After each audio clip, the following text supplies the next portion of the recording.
passado. Ter um posicionamento sobre o assunto, né? Exatamente. É importante. Hoje, que nem a gente tem muitas crises de ansiedade. Eu tô falando isso nos adultos. Até criança também, né? Principalmente.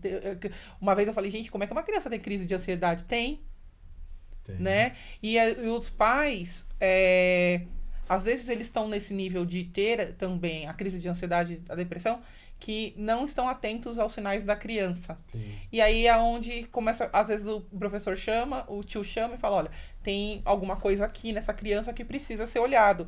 E tem pais também que têm a aceitação muito rápida e tem pais que não têm aquela aceitação. Sim. Vou trocar de escola. Sim, Tipo assim, né? Vou trocar de escola porque meu filho não tem isso aí. É. Então, assim, a gente se conscientizar que aquilo está acontecendo, que aquilo está acontecendo, e a gente tomar uma atitude em cima daquilo. A minha filha, quando começou a ter os tiques, eu não sabia como lidar nada com aquilo. Então, a minha primeira ignorância, vou falar assim, foi falar pra ela assim, para de fazer isso. E aí ela me olhava, ela me olhou assustada assim, eu falei, para de fazer isso, tá ficando feio. E hoje eu me arrependo dessa fala, que se eu tivesse sabe, assim, eu me arrependo demais, porque eu não tinha noção que aquilo fazia piorar pra ela. E aí foi quando eu peguei, sentei ela, a gente começou a conversar, e aí ela me falou, sabe? Ela falou, não faço porque eu quero, né? E aí eu fui procurar ajuda, fui procurar saber. Meu marido teve isso na infância, só que o dele passou com a adolescência. Mas ainda acho que algumas coisas eu falo pra ele, você não percebe, mas algumas coisas ainda tem.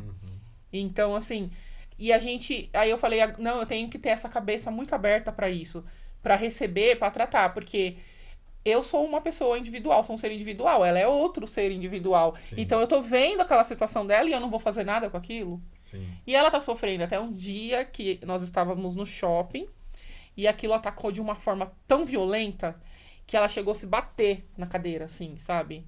E ela batia o pé. E aí eu falei assim, não. Falei, não, já chegou no nível que... Não, eu preciso fazer alguma coisa pra ajudar ela. E aí a gente começou a trabalhar com a calmaria. Eu tenho um tom de voz de falar alto, então eu tive que abaixar. Por quê? Porque tudo aquilo dava gatilho nela, né? Tudo dava gatilho. E minha mãe também fala... achava que falar gritando era tudo, sabe? Tá tudo bem, não tá tudo bem. Então, a gente começou a lidar com outras coisas que nem... Imagina, você ter que passar isso pros pais, que você tem que passar isso pros pais. Olha, vocês vão ter que mudar um pouco a postura de vocês. E eles têm que estar com aquela aceitação, sabe? E tipo assim, eu vou fazer parte do processo de tudo isso daqui e vou ter que... Porque não adianta fazer uma parte, né? E a outra parte não finalizar. Exato. Essa parte da aceitação é algo que é compreensível, né? Todo pai, quando espera um filho, ele espera um filho sem que aquele filho não tenha nenhuma dificuldade, né? Tá tudo lindo. Que venha perfeito no sentido de que ele não sofra nada, né? Sim. Então, quando você recebe um diagnóstico que aquilo comprova que meu filho tem algo que não está legal, que não está dentro de uma normalidade, é difícil, né? Aceitar aquilo é difícil.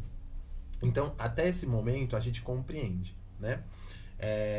O que eu sempre passo para os pais você tem que passar por esse momento, né? Na psicologia, né? Os psicólogos falam, né? Esse momento de luto, né? Que é de receber um indivíduo que não é aquele que você esperava, né? Então você passa por um período aí de luto e eu acho importante você vivenciar esse momento. Sim. Só que o que você não pode é permanecer nesse momento, porque aí você não vai ajudar aquele indivíduo que precisa de você, né? Então você passa por esse período com suporte. A gente sabe que esse suporte muitas mães não têm, né? Que é poder ir a um psicólogo, poder ir, né, a um terapeuta. Mas se pode, você vai, se estrutura, se restabelece e vamos trabalhar, vamos ajudar aquele que está precisando de você. Justamente a questão da precocidade. Vou falar muito sobre isso. Então eu vou trabalhar ali para que daqui um tempinho ele esteja bacana, conseguindo desenvolver de uma forma positiva. Em relação à escola, o que eu sempre pontuo e o que eu acho importante para os pais, né? É eu saber ouvir, né? Uhum. É eu saber ouvir. É. Então, quando a escola te chama, ela vai pontuar questões que ela percebe que não estão sendo tão positivas.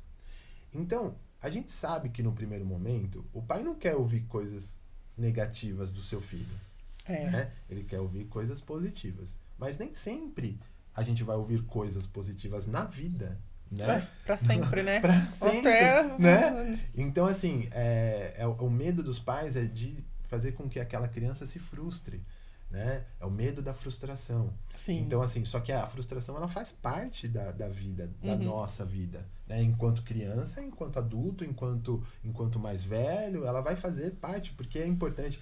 Até através da frustração, eu também vou crescer. Sim. Então, os pais têm esse medo da frustração. Então, quando ele ouve um coordenador, um diretor pontuando alguma coisa negativa, imediatamente remete à questão de frustrar. Não, mas não posso, não vou fazer. Não. E aí tem esses momentos de não aceitação. O que eu aconselho para os pais é sempre saber ouvir. Eu vou ouvir o que a coordenadora está me passando. Eu vou ouvir, eu vou tentar entender o que a coordenadora, a diretora me passou e vou também observar, porque às vezes, é como você disse, às vezes eu não percebi.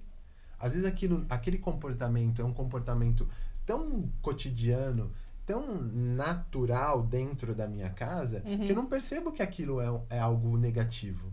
Então, uma pessoa que está de fora vai perceber e vai pontuar para mim.